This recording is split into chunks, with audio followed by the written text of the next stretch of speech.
Así lo dice Lamón. Con Federico Lamón. Sonido viral. Así lo dice Lamón. Con Federico Lamón.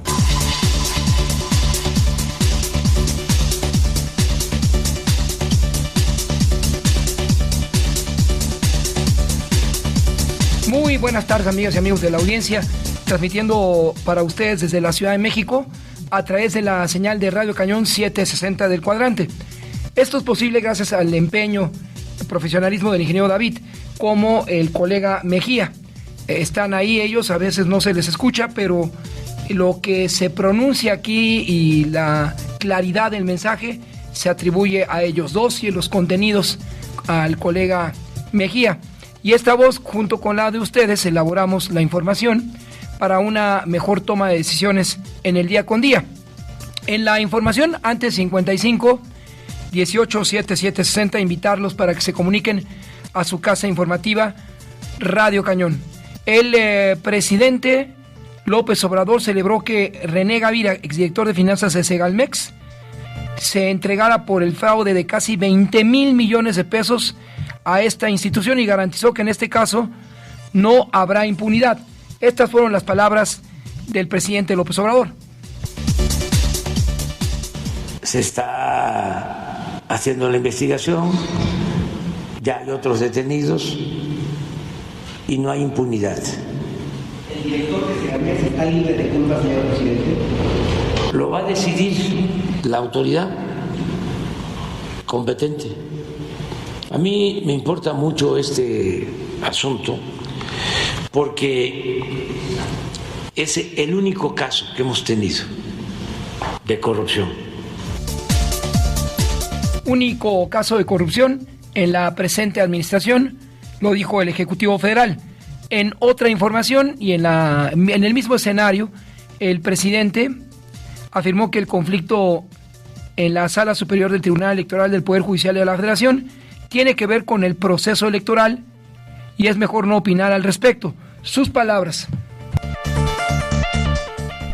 No solo es elegir a quienes nos representan, sino participar todo el tiempo en las decisiones que nos atañen, que no actuemos solo cada 3 años, cada 6 años.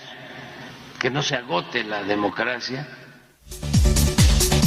No se agote la democracia, esto trasciende, afirmó el Ejecutivo Federal con relación al caso del ambiente que priva al interior del Tribunal Electoral del Poder Judicial de la Federación. La exigencia de la renuncia de Reyes Rodríguez a la presidencia del tribunal estalló una crisis en el órgano autónomo, donde 3 magistrados señalaron que le pidieron la confianza y lo acusaron de huir de sus obligaciones.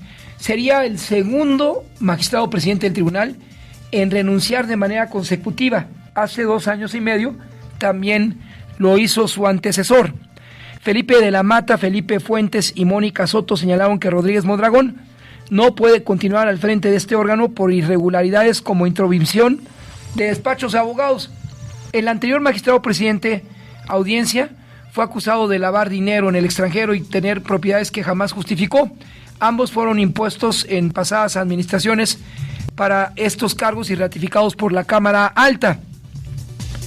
Organizaciones de la sociedad civil que integran el Acuerdo Nacional por la Integridad Electoral plantearon a los magistrados a no sustituir a Reyes Rodríguez de la Sala Superior y respetar el tiempo para el cual fue electo, pero el que se fue Rodríguez. En la conferencia, y luego que la Suprema Corte de Justicia avaló la reanudación de las corridas de toros en la Plaza México, el presidente propuso que se lleve a cabo una consulta vinculatoria en la capital para dirimir ese tema. Estas fueron sus palabras.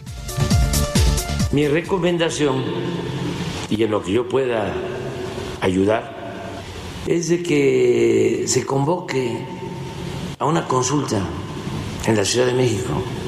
Es que en este caso sería lo mejor para todos. Y tengan confianza. ¿Los niños votan? ¿Los niños entran a la consulta? No, los ciudadanos. Pero ya hay muchos ciudadanos muy conscientes. Conscientes, dice el Ejecutivo. A 18 días de la emboscada de Teocaltiche, allá en Jalisco, evento en el que perdieron la vida 3 integrantes de las Fuerzas Armadas, fueron detenidos 5 presuntos integrantes de una célula delictiva del cartel Jalisco Nueva Generación. A los detenidos también se les vincula con la desaparición de los 5 jóvenes de Lagos de Moreno. El Ministerio Público de Jalisco imputó los delitos de violación sexual y desaparición de personas cometida por particulares agravada a Juan Carlos N., jefe de plaza del cartel Jalisco Nueva Generación. Esto ocurrido el pasado 25 de noviembre en esta localidad de Tapalpa, así se denomina, en Jalisco. Son criminales sin corazón, despechados, pues. La Secretaría de Salud reportó que tras el paso del huracán Otis en Guerrero el 24 de octubre, hay 529 casos confirmados de dengue. En la entidad, 253 en Acapulco y 12 en Coyuca de Benítez. La mayoría de Morena y aliados aprobó en comisiones de la Cámara de Diputados la reforma que permitirá al gobierno federal disponer de las aportaciones de las entidades federativas para los servicios de salud a fin de destinar el dinero al órgano IMSS Bienestar. Moderna y Pfizer recibieron el registro sanitario de la Comisión Federal para la Protección contra Riesgos Sanitarios para comercializar sus vacunas contra COVID-19 en México, lo anterior bajo estricta recomendación médica. La agencia sanitaria detalló que otorgó este registro de las vacunas Spikevax, monovalente XBB, Moderna y Comirnaty de Pfizer, actualizada para la variante Omicron XBB 1.5 del virus SARS-CoV-2, y apareció ayer otra nueva variante del COVID-19. Los magistrados Felipe Fuentes, Mónica Soto y Felipe de la Mata aceptaron que están analizando quitar a Reyes Rodríguez de la presidencia de la Sala Superior del Tribunal Electoral del Poder Judicial de la Federación en el marco del proceso electoral más grande de la historia del país, donde se renovará la presidencia y 20,000 cargos de elección popular, y se están tardando. René Gavira Segreste, como decíamos, implicado en el tema de Segalmex, detenido ayer en la capital por elementos de la Fiscalía de la República. Trasladaron al exdirector de la Administración y Finanzas de Segalmex a las instalaciones de la Fiscalía Especializada en Materia de Delincuencia Organizada. Ahí declaró. El rector Leonardo Lomelí señaló que son preocupantes los resultados de la prueba de PISA al término de la última sesión ordinaria del Consejo Universitario del año. Consideró que el rendimiento que tuvieron los estudiantes mexicanos en la prueba no se debe desestimar. Habrá que ver qué tanto influyó la pandemia del COVID-19 en los resultados difundidos esta semana, se afirma. La Comisión de Puntos Constitucionales aprobó regresar el dictamen de la reforma de reducción de la jornada laboral a la mesa directiva y que su discusión sea hasta el próximo año. Van a reanudar el periodo de ordinario en febrero. El ex vicefiscal Luis Enrique Orozco tiene las puertas abiertas en la Fiscalía General de Justicia de Nuevo León y podría reincorporarse a ese órgano de justicia autónoma el próximo año. Al menos así lo da a conocer Pedro Arce, encargado del despacho precisamente de la Fiscalía General neoleonesa. En temas de la megalópolis, ayer en la capital y zona conurbada se sintió un sismo de magnitud 5.7 a las 14:03 a 25 kilómetros al oeste de Xautla de Tapia, Puebla. Misma zona donde ocurrió el temblor de magnitud 7.1 el 19 de septiembre del 2017. Esto de acuerdo con Arturo Iglesias, jefe del Servicio Sismológico Nacional. El volcán Xaltépetl, ubicado en los límites de Iztapalapa y Tláhuac, presentó un desplazamiento de materia, esto es interesante, de material debido al sismo registrado el jueves. La Secretaría de Gestión Integral de Riesgos y Protección Civil reportó que no hubo afectaciones, solo una polvareda. La Comisión Federal de Electricidad aseguró que ante la presencia del sismo de 5.7 de magnitud de epicentro registrado en Chautla de Tapia, se afectó el suministro a 14.079 usuarios y se logró restablecer el servicio en 44 minutos. Eso dijo la Comisión Federal de Electricidad. La Comisión de Administración y Procuración de Justicia del Congreso Capitalino aprobó por 9 votos a favor y 5 en contra y 0 abstenciones la ratificación de Ernestina Godoy al frente de la Fiscalía General de Justicia por otros 4 años. Pero entiendo, tiene que votarse en el Pleno. Correcto. En el Pleno se tendrá que votar esta ratificación. La Secretaría de Seguridad Ciudadana publicó la convocatoria para el proceso de reclutamiento, selección e ingresación de personal. Policía auxiliar, los interesados deben llegar a la página web www.pa, esto es policía auxiliar, sus siglas, .cdmx, mayúsculas.gov.mx, accesar al rubro convocatoria, proceso de reclutamiento, selección e ingreso de personal, y llenar un formulario, como seguir con todo el proceso para poder ingresar.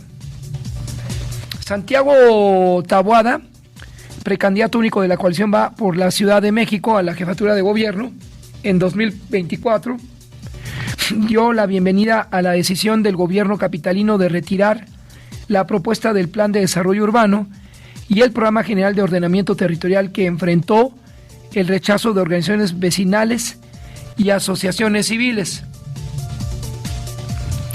El gobierno capitalino advirtió que va por atacar al llamado cartel inmobiliario, por lo que retirará este día los proyectos del Programa de Organización Territorial y el Plan de Desarrollo Urbano. El gobierno capitalino precisó que en la ciudad no se podrá dar paso a una planificación urbana y territorial de largo plazo, sin establecer el conjunto de candados y medidas que impidan que prolifere la corrupción inmobiliaria, con los efectos urbanos y negativos que esto conlleva, como la afectación en materia de agua. Pues ahí hay un tema de factibilidad que nadie toma en cuenta, y esto está muy cerca del colapso.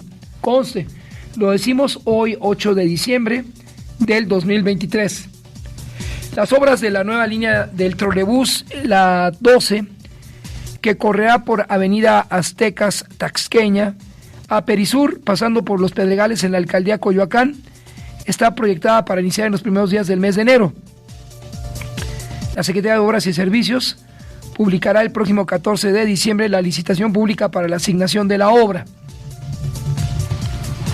Entre otras cosas, hay que permanecer 2 años, o después de permanecer 2 años en prisión, acusado de un triple homicidio, un ex policía de investigación busca que se acepten varios videos, documentos y testigos de que él estuvo en un lugar diferente a donde se registraron los hechos. Rosa Leslie Vargas Manrique, hija del policía preso y quien no fue detenido durante una persecución, busca que el juez encargado del caso acepte las pruebas que tienen que aportar, las cuales demuestran la inocencia de Marco Antonio. La Alianza Ciudadana por la Calidad del Aire, el Centro Mexicano de Derecho Ambiental y Conexiones Climáticas, entre otras organizaciones ambientalistas, advirtieron que las jugadoras y jugadores del fútbol mexicano están participando en partidos oficiales de las ligas en condiciones adversas por su salud. Y según una investigación sobre la calidad del aire en las principales ciudades del país, una gran cantidad de juegos se han realizado con altos niveles de contaminación, arriba de los parámetros establecidos por la Organización Mundial y Panamericana de la Salud, entre otras cosas. Son las 12:14. Así lo dice Lamón. Con Federico Lamón. Sonido viral. Así lo dice Lamón. De acuerdo con el Registro Nacional de Personas Desaparecidas y No Localizadas, en esta capital del país se reportaron 1,677 desapariciones, lo que ubica a la Ciudad de México en el 2003 en el año con el mayor número de casos, al menos desde el 2018 en esa condición. El Consejo Ciudadano de Búsqueda de la Ciudad de México resaltó la falta de una política integral de atención a las desapariciones que ocurren aquí, en la capital del país. Vía telefónica toma la llamada a Radio Cañón, lo cual le apreciamos a usted, maestra Valentina Peralta Puga, del Consejo Nacional Ciudadano del Sistema Nacional de Búsqueda de Personas y exconsejera de la Comisión de Búsqueda de Personas en la capital del país. Buenas tardes para usted, maestra. Buenas tardes, Federico, a tus órdenes. Por favor, explicarle a la audiencia los factores que para el Consejo Nacional Ciudadano del Sistema Nacional de Búsqueda de Personas llevaron a esa dramática condición en la capital del país, y si usted lo considera, haremos también un abordaje a todas las entidades o al país en su conjunto, pero en este momento la capital del país, donde se va a votar la próxima semana en el pleno del Congreso Citadino por la ratificación de la fiscal, la responsable de la justicia y su instrumentación en esta Ciudad de México. Como primer planteamiento para usted, maestra, por favor. Sí, muchas gracias. Bueno, efectivamente la Ciudad de México ahorita tiene el foco puesto en temas de búsqueda, porque el presidente ha dicho reiteradamente en las conferencias matutinas que es un ejemplo de búsqueda que se va a replicar en todo el país, en todas las entidades federativas. Nosotros, como personas que estuvimos en el Consejo Ciudadano de la Ciudad de México, Consejo Ciudadano de Búsqueda, del Sistema de Búsqueda de la Ciudad de México, y que acabamos de terminar nuestro periodo de 3 años, hace la semana pasada, pues tenemos el mapa en general de cómo están las cosas. Cuando uno nada más dice lo negativo, pues entonces se piensa que hay una intención política, sobre todo en estos contextos actuales, de perjudicar o de beneficiar. Se ha hecho un gran esfuerzo, pero es insuficiente. Ha habido apertura, pero falta más. Y en temas de desaparición y en temas de búsqueda no se puede andar a media. Se necesita toda la fuerza del gobierno, en este caso de la ciudad, y en el macro del gobierno nacional, digamos, del gobierno federal, para las políticas públicas que tienen que cubrir todo el territorio nacional y más allá de sus fronteras. Entonces, en este sentido, decirles que nosotros lo que consideramos es que no hay una atención integral porque todavía no logran la vinculación interinstitucional dentro de la misma entidad federativa, dentro de la misma Ciudad de México. Todavía sucede con muchísima frecuencia que una persona que es desaparecida y es buscada por sus familiares puede estar sin vida, entrar en el INCIFO y la siguen buscando en la fiscalía, ya sea en secuestros, ya sea en desaparición, ya sea en trata, ya sea en otros espacios de violencia familiar como son las sustracciones parentales, que también eso es desaparición. Y entonces esta desarticulación, sobre todo por la falta de una base de datos general, donde todas las distintas áreas, fiscalías especializadas y demás instituciones que no están dentro de la Fiscalía General de la Ciudad de México, como es la Comisión Local de Búsqueda, como es el propio INCIFO, que depende del Poder Judicial, pues entonces no pueden cruzar datos en tiempo real. En muchas ocasiones, cuando llegan a darse cuenta después de semanas o meses que pudieron cruzar la información, se dan cuenta que la persona que estaba siendo buscada y sigue siendo buscada ya fue enviada a una fosa común. Entonces ya no es posible rescatarla de ahí porque pues está entre otras miles de personas que están y que a la hora que se intenta exhumar a alguien, pues se desarticulan todos los demás que ya están pues con los tejidos blandos desintegrados y se mezclan y se rompen las bolsas y se salen los restos. Y entonces lo importante es poderlas identificar cuando todavía no se envían ahí y más aún es importante no seguirlas enviando a las fosas comunes, cosa que sucede en la Ciudad de México y ese es uno de los puntos que resaltamos en nuestro informe. Por ejemplo, en la Ciudad de México, ¿Cuáles asumen sean las causas de las desapariciones? Nos decía que en ocasiones las carpetas no se integran en la fiscalía, puede ser la trata, es que el levantamiento de jovencitas, maestra, se platica de persona a persona y es algo muy común. Hay alcaldías como Ixtapalapa particularmente, donde no existe una estadística fidedigna, pero es recurrente ese caso de levantamiento de jovencitas. Y en fin, no solo ellas, de diferentes extractos y sectores, y no hay una solución a la fecha. Pues mira, Federico, las causas son diversas y no solamente en Iztapalapa. Lo que pasa es que mientras hay menos poder económico de las familias, pues hay menos circunstancias de cuidado y prevención, y porque se cuenta con menos elementos de seguridad, como es viajar en vehículo, sino pues las personas viajan en transporte público, caminan pues grandes tramos desde el lugar donde habitan hasta donde están los paraderos de los transportes. Las personas que desean agredirlas pues están al acecho, saben cuáles son las horas y los lugares oscuros, saben dónde no hay cámaras. En fin, es una diversidad de causas, no podemos decir una sola ni en un solo lugar. Lo que pasa es que inclusive, por ejemplo, en los lugares más alejados del centro de la ciudad, pues van y denuncian en las agencias territoriales.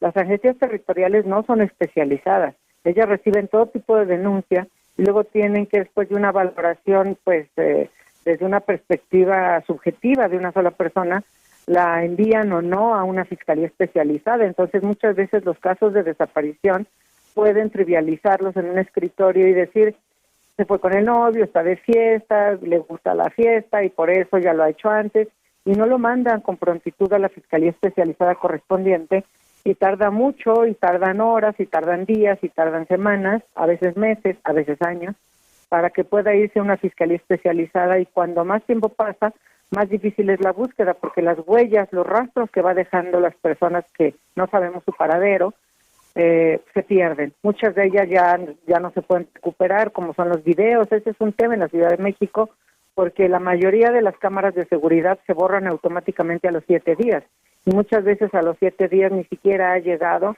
a la mesa que va a atender a investigar. Entonces es un tema diverso. Yo diría que no solamente se le puede cargar la responsabilidad a la Fiscalía General de la Ciudad de México.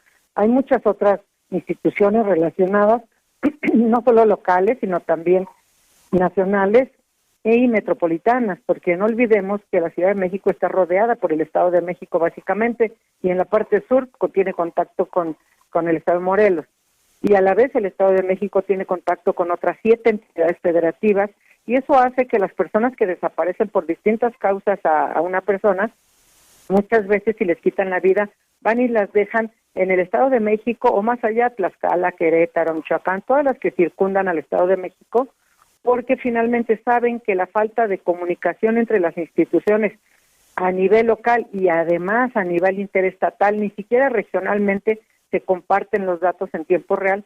Entonces es más difícil ubicar a una persona que fue abandonada en esos espacios cuando ni siquiera es la entidad donde desapareció y donde seguramente empezarán a buscarla sus familiares.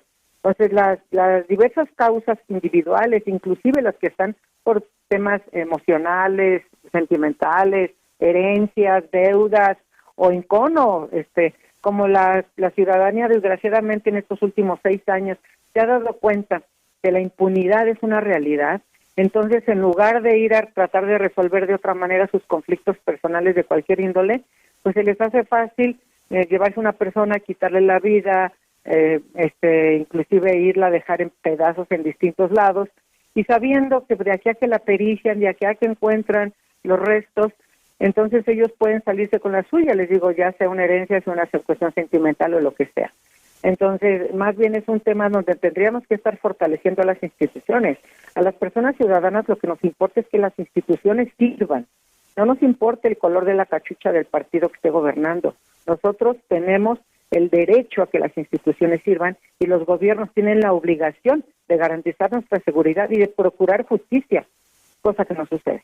A nivel nacional, claro, se hace un gran esfuerzo, no lo negamos, hemos estado en miles de reuniones de trabajo donde hay compromisos, hemos visto a personas servidoras públicas perder la vida en la raya, pero no es suficiente, se necesita que desde los espacios legislativos se les dote de recursos etiquetados que no puedan ser robados en el camino por nadie más, Y es el caso en la Ciudad de México. Nosotros tenemos ya meses con un proyecto autorizado, inclusive por el gobierno central de la Ciudad de México, para la construcción de un centro de resguardo temporal, porque no podemos rescatarlas de esas fosas donde hay casi 18,000 personas contabilizadas una por una, 15,190 personas están abandonadas en las fosas comunes del Panteón de Dolores de la Ciudad de México. Y para exhumarlas se necesita presupuesto. Pero antes de exhumarlas necesitamos un centro de resguardo temporal donde se puedan colocar sus cuerpos uno por uno sin revolverse nuevamente con otros y respetando su dignidad, porque las personas, aunque estén sin vida, siguen siendo seres humanos, siguen siendo hermanas, hijas, madres de alguien, y que no es posible que se tiren como basura en esos lugares. Lo digo porque he estado en las fosas y sé de qué manera están y cómo están abandonadas, suponiendo que nunca se les va a rescatar de ahí. Entonces, si la Ciudad de México, que es la capital además del país y que además sabemos que es políticamente muy cercana o la más cercana al gobierno federal, debería tener, como dice el presidente, los recursos necesarios, que no tienen límite, no tienen tope, lo que se necesite ahí está. Bueno, pues ahorita necesitamos 90 a 100 millones de pesos para empezar la primera etapa de esta construcción. Hasta ahorita el presupuesto de ese centro de resguardo temporal está alrededor de los 270 millones, 280, pónganle 300 millones. Necesitamos la tercera parte para empezar y nadie ha levantado la mano para decir aquí está el dinero. Tampoco es tanto. Nosotros sabemos que gastan miles de millones en otras cosas que son importantes también, pero que no depende la vida de la víctima y de toda su familia de que se construya. Y aquí estamos detenidos en un tema que tiene que ver con política integral, por supuesto, pero que también pasa por la construcción de reglamentos, programas, lineamientos, supervisión, estrategias sobre todo. La ley general en la materia obliga a que se tengan programas nacionales, planes de exhumación a nivel nacional y planes de exhumación a nivel local. Díganme qué entidad federativa, incluyendo la Ciudad de México, ya tiene su plan local de exhumaciones. Y díganme si existe el plan nacional. Claro que no, porque ni siquiera tienen todavía los registros con los que se va a alimentar para saber cuántos son, cómo son y hacer la estrategia para poderlos rescatar de una manera periódica, hacerlo de una manera programada. Y entonces todo esto nos tiene atorados. Necesitamos justamente que las acciones de búsqueda, que son 5 tipos distintos de búsqueda, se puedan diferenciar y se lleven a cabo. Necesitamos centros de identificación regionales, cuando menos, aunque lo ideal es que haya una en cada entidad federativa. Hay un gran tema, hay un gran revuelo por los números del registro nacional, que si la excomisionada los quería subir, que el presidente los quiere bajar. O sea, el tema no son números, el tema es búsqueda y prevención. ¿De qué nos sirve decir yo gané, eran tantos? No, yo gané, eran tantos. Nadie gana, en todos pierden. O sea, lo que necesitamos es un programa integral a nivel nacional y para eso existe el Sistema Nacional de Búsqueda, del que nosotros todavía somos parte y que nosotros les clamamos en todas las sesiones que además, por ley, en acuerdos del sistema, tienen que ser públicas, tienen que ser transmitidas en tiempo real en el momento que están llevando a cabo. Y díganme cuándo se ha realizado esto. Entonces sí necesitamos que se cumpla la ley, que todo sea transparente. El presidente dice que lo público tiene que ser más público, pues eso queremos que se haga, que haya planes de trabajo y que sean urgentes. Los registros urgen, no solo el registro nacional que está tan llevado y tan traído y tan sobado y tan explotado por todas las partes interesadas en los temas políticos. Lo que necesitamos es que ese registro se realice de manera, se revise y se realice de manera correcta para que nos sirva para lo que fue creado. Es una herramienta de búsqueda. Si nosotros tenemos el registro nacional con los nombres reales de las personas que realmente están desaparecidas, los podemos cruzar con los registros de vacunación, con los del Seguro Social, con todos los registros de personas detenidas, los registros de personas fallecidas, con todos los demás registros que existen para poder buscar y encontrar y reintegrar a sus familias. Ese es el espíritu real del Registro Nacional de Personas Desaparecidas. No es un botín político para estarse peleando si es más y son menos. Es una herramienta que tiene que servir para buscar seres humanos desaparecidos. Y ese es el tema que nos lleva a muchas personas a ser parte de los consejos ciudadanos de búsqueda, donde trabajamos años sin cobrar un quinto, sin que nos paguen ni siquiera el boleto del estacionamiento. Pero estamos empecinados en que este mundo sea mejor. en que la democracia participativa directa sea una realidad. ¿Qué significa? Que los ciudadanos comunes y corrientes como nosotros podamos participar de la creación de las políticas públicas y de las decisiones de este país. Maestra Valentina Peralta, ¿nos permite, dada la importancia de este tema, asistir brevemente a una pausa, 2 minutos, y le dejo en el tintero respecto a lo que dijo aquí el titular del C5, recientemente de la Secretaría de Protección, en el sentido que las cámaras o los videos que se recogen en las cámaras están disponibles ahí para quien los requiera? Es lo que dijo él en entrevista hace 2 días aquí en Radio Cañón. Y también, de vuelta, si usted lo permite, nos platique a quienes lograron encontrar qué experiencias compartieron con ustedes para concluir esta entrevista que le agradezco, brinda a usted, maestra Valentina Peralta Puga, del Consejo Nacional Ciudadano del Sistema Nacional de Búsqueda de Personas, y en la capital, en Radio Cañón. Permítanos 2 minutos de un corte y regresamos con usted, maestra, si lo considera. Claro que sí, con gusto. No se vaya, audiencia, 12:34. Hay más aquí en Radio Cañón Meridiano. Así lo dice Lamón. Con Federico Lamón. Sonido viral. Así lo dice Lamón. 12:36 minutos.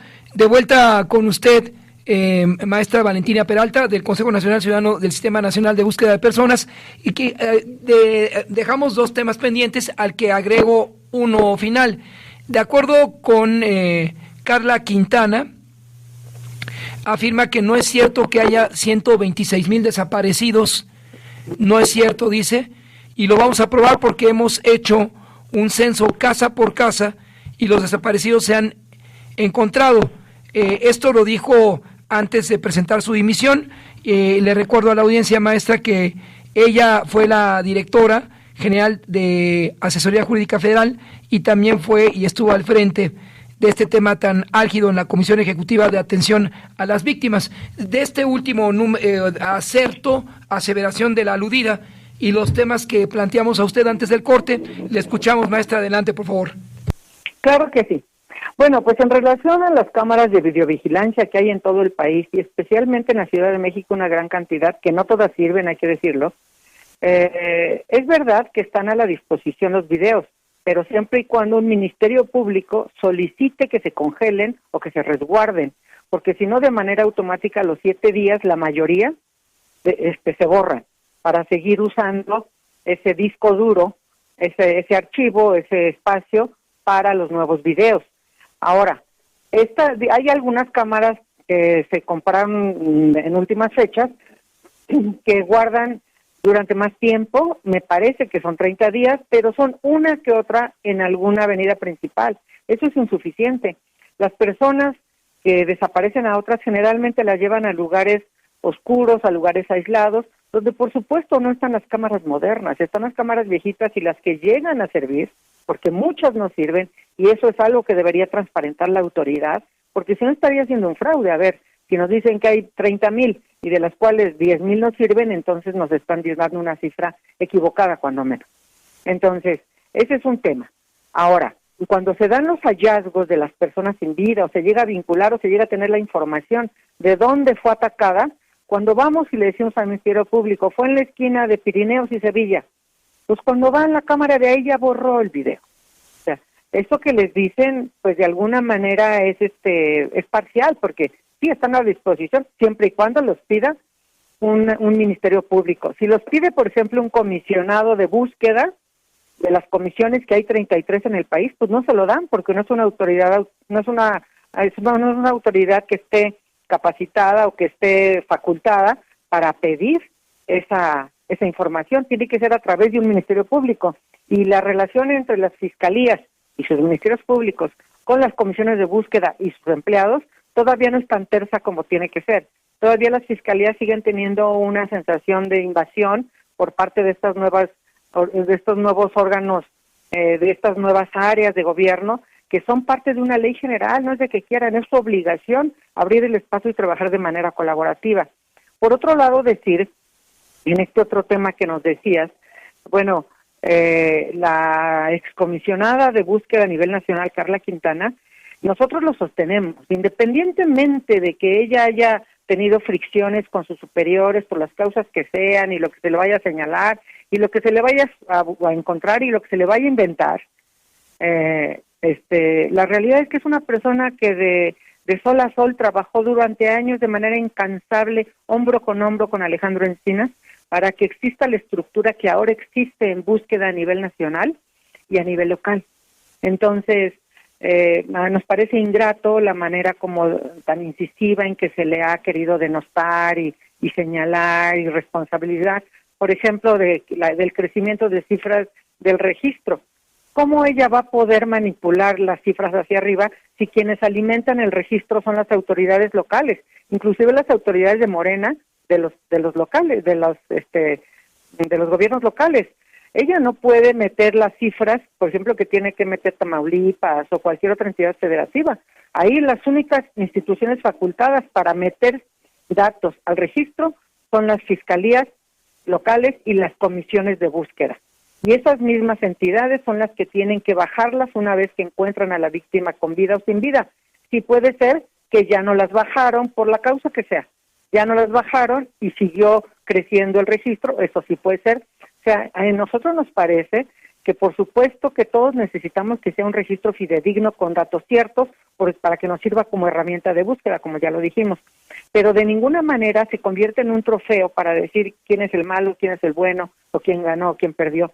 Nosotros lo que necesitamos es que quien esté al frente de la Comisión Nacional de Búsqueda, que es la institución rectora según la ley general para toda la política pública de búsqueda y de atender el tema de desaparición en el país, es la Comisión Nacional de Búsqueda. Necesitamos que quienes estén en esos cargos sean servidores públicos, personas servidoras públicas con experiencia, con apertura, con visión de justicia social, no solamente que sean de la confianza de la 4T y que sean excelentes personas y tengan un gran corazón.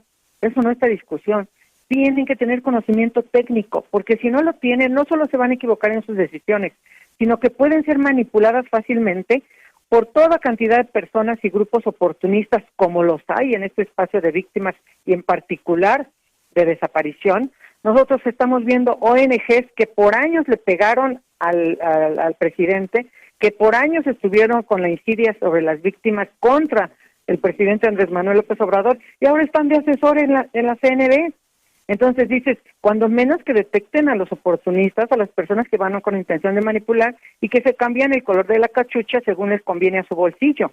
Entonces eso es bien importante, también es parte de la formalidad de la búsqueda de atender el tema de desapariciones y de prevenir, porque no solamente son las personas que ya están desaparecidas, que en cifras, hasta donde nosotros tenemos conocimiento, la excomisionada Carla Quintana nunca pasó de una cifra de 112,000 personas. A mí me parece que le pasaron una tarjeta equivocada al presidente y él ha manejado 126,000, pero nosotros nunca escuchamos esa cifra en el espacio de la Comisión Nacional de Búsqueda, ni a la fecha se escucha esa cifra, solo la ha dado el presidente pues por un error de alguien que le pasó la información, como seguramente mucha otra información que le pasan y que es imprecisa o que tiene otras intenciones. A nosotros nos parece que la Comisión Nacional de Búsqueda, que por ley es el órgano rector de la política pública, entre ellos y la Fiscalía General de la República, que por ley tiene obligación de la construcción de al menos 2 de los registros, que tienen que ver sobre todo con la materia forense, pues son los quienes tienen que dar respuesta a la ciudadanía por qué no han construido, qué es lo que hace falta, si es recurso. Ahora también no se dice que los gobiernos locales se han portado con una irresponsabilidad enorme, porque a ellos les toca buscar a las personas que en su territorio desaparecen y vincularse con todos los demás niveles de gobierno, órdenes de gobierno, y no lo hacen. ¿Y qué están esperando? El recurso federal, que en este enero que viene, estén pendientes de ello, va a salir la convocatoria para que las entidades federativas, a través de las comisiones locales de búsqueda, puedan solicitar un importe entre 10 y 20 millones de pesos y una cantidad igual. Si en julio, agosto ya hicieron uso correcto de ese recurso, pueden pedir otra cantidad similar. Hay que estar pendiente porque ahora con esta nueva administración en la CNB no sabemos con qué perfil van a hacer la convocatoria. Este dinero, hay que decirlo, lo están esperando los gobiernos estatales para cumplir su responsabilidad en lugar de que ellos desde su presupuesto destinen. cantidades fijas, sobre todo para la contratación de personal de estructura, que tengan servicios médicos, que garanticen todo esto. No, están esperando este recurso, que es por si cumplen los requisitos y lo pueden recibir por ahí de abril, mayo, ponerlo en ejercicio y después comprobar en diciembre que sí lo ejercieron, y si no lo ejercieron tienen que devolverlo. Entonces, muchos gobiernos locales pierden ese recurso o tienen penosamente que devolverlo porque tienen una burocracia anquilosada, porque les faltó la firma de alguien, porque quisieron comprar cosas al triple o al cuádruple, quisieron esperarse hasta noviembre y diciembre para decir que tienen que comprar con sobreprecio por la urgencia, todo lo que ya sabemos que tiene que ver con la corrupción, y son gobiernos de todo color de cachucha, ahora que la mayoría tienen cachucha guinda, pues ya no tendrían pretexto para no hacer esto pronto, pero antes que eso, antes de estar recibiendo el recurso federal, cubriendo las características y los requisitos, lo que tienen que estar es viendo en su presupuesto de destinar dinero fijo, porque miren, les pongo un ejemplo. Las personas que van a las búsquedas de campo junto con las familias, digamos en Tamaulipas, la mayoría de ellos no tienen servicio médico porque están contratados por honorarios y entonces no tienen seguro médico, no tienen aguinaldo, no tienen vacaciones. ¿Qué pasa si van a una búsqueda y se caen en un hoyo, se rompen una pierna, los ataca un grupo de delincuencia? Estos muchachos, estas personas, hombres y mujeres jóvenes sobre todo, no tienen un hospital donde ir. Y si se les rompe una pierna y están 3 meses incapacitados, primero no hay ni quien les atienda médicamente por su servicio profesional, ni hay quien les cubra esos meses que están en cama. ¿Y de dónde come su familia? Pues no es posible que en este tema tan delicado se desproteja así a los empleados de las comisiones locales de búsqueda, que son principalmente quienes están en campo, y que también hay que decirlo, en las fiscalías generales del Estado mandan a sus ministerios públicos a que hagan estos recorridos y todos estos trabajos tan peligrosos sin recursos. Le dicen, ponlo de tu sueldo y luego te lo regreso. Y ahí están los ministerios públicos sufriendo para comprobar cómo es posible que le echen gasolina a un coche en un lugar donde está la delincuencia organizada, diciendo factúrele a la Fiscalía General, los matan. Entonces, todo esto no lo ven. Pareciera que las personas que trabajan en esto son desechables. Y también en ese sentido necesitan las autoridades proteger a las instituciones que se dedican a la búsqueda, porque en la medida que tengan estructuras sólidas con experiencia, van a poder buscar y prevenir. Mientras sigan teniendo a la deriva a sus empleados con todas estas vulneraciones, ¿qué pasa a una persona que llega a la comisión de búsqueda, agarra experiencia, tiene vocación, quiere, pero se acaba el recurso federal y le dicen en diciembre, no tenemos trabajo para ti ni sueldo, sino hasta mayo, a ver si te toca? La gente se va y busca otro trabajo y vuelven a perder una persona capacitada y vuelve el mismo ciclo a empezar de cero. Entonces, todo esto son cosas que no se conocen hasta que está uno en las entrañas de esto. Y la manera de estar ahí es los consejos ciudadanos, que también es un tema, Nos inscribimos entre 9 y 13 personas, de las cuales siempre trabajamos 3 o 4, porque las demás solo se inscribieron para hacer currículum, para charolear, para ir a decir, soy experta en no sé qué y además soy integrante de, aunque nunca han movido un dedo para trabajar en nada, o lo hacen para traficar influencias, como uno en los consejos ciudadanos, pues interactúa con los gobernadores, con los titulares de las instituciones. Si alguien que entra tiene un despacho de abogados, pues lo que hace es usar estas relaciones para meter sus casos, para todas estas cosas que están podridas en el país. Le agradezco, maestra Valentina Peralta Puga, nos haya tomado la llamada telefónica. Fuera usted hasta lo más recóndito de la operación de este órgano y queda pendiente porque le vamos a recomendar también asistir al Congreso si en el Poder Ejecutivo hay obstáculos, en el Congreso la bicameral, la Comisión de Justicia, buscaré a su área de comunicación, maestra, para hacerle una serie de planteamientos que permitan que esto no se apague. Muchas gracias por aceptar la entrevista, maestra. Gracias a ti, Federico. Si me das 2 segundos, solamente decirte que ayer Adelante. El Congreso de la Ciudad de México nos negó. Nosotros, aunque trabajamos gratis, le habíamos dicho que en lo que vuelven a nombrar a otras personas para el Consejo Ciudadano, nos ofrecíamos gratuito, como lo hemos hecho 3 años, a una prórroga de aquí a enero, febrero, que ellos vuelvan a mandar la convocatoria y a seleccionar otras personas para el Consejo. Y ayer nos negaron esa prórroga. Con los votos de Morena, fue quien negó que el sistema de búsqueda de la Ciudad de México tenga la voz de la ciudadanía a través del único órgano ciudadano que compone este sistema, que somos los consejos ciudadanos de búsqueda. Se negó por una cuestión política, porque les afectó, les molestó el informe que rendimos, y que el presidente ha dicho muchas veces que digamos la verdad. Y si la 4T no miente, no engaña, no traiciona, pues entonces ¿por qué les duele la verdad?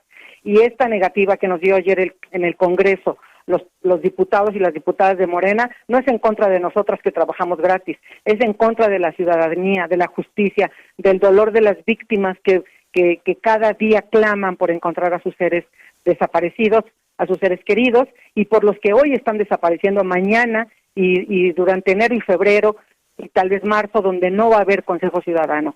Que quede claro que nosotros no estamos para entibiarle el agua a nadie, ni estamos para aplaudir, ni para perjudicar a nadie de manera política. Estamos para decir la verdad y para ayudar a que esta atrocidad se detenga. Es todo, muchas gracias. A usted, maestra. Vamos a una pequeña pausa, 12:52. La maestra Valentina Peralta Puga, del Consejo Nacional Ciudadano del Sistema Nacional de Búsqueda de Personas. Así lo dice Lamón. Con Federico Lamón. Sonido viral. Así lo dice Lamón. Interesante tema ofrece hoy la maestra Susana Mesa a propósito del origen de la Navidad, que no está etiquetado a nadie. Maestra, qué gusto saludarla y buenas tardes para su persona. Buenas tardes, maestro Lamont, esperando que usted y los amigos que nos escuchan se encuentren muy bien. Como dice la canción, ya comienza a verse todo como Navidad. Y es así, faltan muy pocos días para esta fecha tan especial. Sin duda, el arbolito de Navidad es uno de los adornos infaltables y más representativos de esta época. ¿Pero de dónde viene esta tradición? Bueno, se dice que fue en el norte de Europa, donde se decoraba un árbol simbolizando el universo. Pero el árbol de Navidad, tal y como lo conocemos, tiene su origen en Alemania, durante el siglo XVI, utilizando un árbol de hojas perennes, es decir, hojas que se mantienen verdes todo el año. Por eso el pino se adoptó para esta tradición. Originalmente se adornaba con manzanas y velas. Las manzanas simbolizaban el pecado original y las tentaciones, mientras que las velas representan la luz del niño Jesús. Conforme pasó el tiempo, las manzanas y las velas se convirtieron en esferas con luces o foquitos que encienden y apagan. Después se agregó la tradición de poner regalos para los niños bajo el árbol, enviados por San Nicolás, o también conocido como Santa Claus, Papá Noel o los Reyes Magos aquí en México. En el siglo XVIII, la tradición ya estaba bien extendida por todos lados en Europa. Sin embargo, un paso importante hacia la difusión internacional del árbol de Navidad fue cuando este llegó a Inglaterra, ya que a pesar de ser una tradición que se adoptó durante muchos años, lo que ayudó a una mejor divulgación del arbolito fue una publicación del Illustrated London News en 1848, donde aparecía la reina Victoria y el príncipe Alberto de Inglaterra en una imagen familiar alrededor de un árbol de Navidad. Cabe decir que el árbol de Navidad llegó a América mucho antes. De hecho, fue en 1776 que llega a los Estados Unidos. Pero no fue sino hasta 1880 que comienza la producción comercial de los adornos. Curiosamente, a México el arbolito de Navidad llegó durante el siglo XIX en un mes de diciembre, pero de 1864 en el castillo de Chapultepec por Maximiliano de Habsburgo y su esposa Carlota de Bélgica. La tradición gustó tanto que se quedó y hoy día tenemos lugares muy bonitos en México como Chignahuapan, el pueblo mágico del oro, Zumpango o la Feria de la Esfera en Tlalpujahua, que han hecho de la elaboración de esferas decorativas una importante actividad económica en la región y un atractivo turístico agradable. Y es así que pensando en árboles de Navidad con sus hojas verdes, esferas multicolores y brillantes luces, regresamos a cabina, no sin antes agradecer el favor de su atención. Hasta pronto. Gracias, maestra Susana Mesa, por esta origen y sobre todo a 18 días, ¿verdad?, de la Navidad, que ya prende un ambiente diferente en esta capital del país y en toda la República, con las temperaturas que congelan en algunos puntos en la parte alta de la ciudad, en la franja fronteriza, pero ciertamente es un momento importante para, ya lo platicaremos, para reconsiderar propuestas hacia el 2024 y más allá de eso, que es lo vano, lo real al interior de la familia, que es el sustento de la sociedad y que es la única garante para evitar la descomposición social. Que la familia finalmente es el núcleo de la sociedad y a partir de lo que en ella se abona, se puede aspirar a que este país camine libre, en paz, diferente a los tiempos que hemos vivido hasta los últimos años. Solo para concluir, agradeciendo su disposición de mantenerse aquí en Radio Cañón 760 del Cuadrante. Aprobada la venta de 2 vacunas contra COVID-19, se abre este mercado a lo que es a la ley de la oferta y la demanda. Quien pueda pagará por ellas y los círculos más vulnerables nos vamos a acostumbrar a recibir la Abdala, la Sputnik y con un poco de suerte nuestros hijos tal vez la Pfizer en la denominación pediátrica necesaria. Gracias, ingeniero, por todo tu apoyo. Gracias al colega Mejía y a la audiencia por seguir en Radio Cañón 760, en este meridiano que le recomienda mantenerse aquí. Radio Cañón 760 del Cuadrante. Mejor fin de semana. Así lo dice Lamón. Con Federico Lamón. Sonido viral. Así lo dice Lamón.